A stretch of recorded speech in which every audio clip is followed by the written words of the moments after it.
মাকামে জেহের কা সুর, তাই না? জি। মাকামে জেহের কা। তো আমরা প্রথমেই তার কাছ থেকে একটু শুনে নিই, হ্যাঁ? জি। তো পড়ো। আউযু বিল্লাহি মিনাশ শাইতানির রাজিম। মাশাআল্লাহ। মাশাআল্লাহ।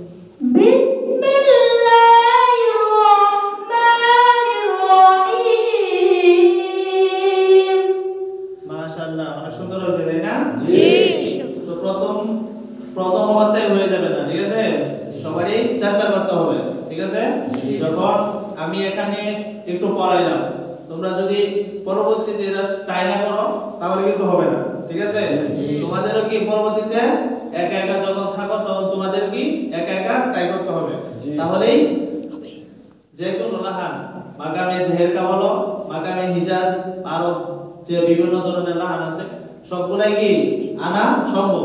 কিন্তু প্রথম অবস্থায় কি করতে হবে, যে কোনো একটা লাহানকে প্রাধান্য দিতে হবে আর ওই লাহানটার প্রতি প্রচুর পরিমাণে মেহনত করতে হবে, ঠিক আছে?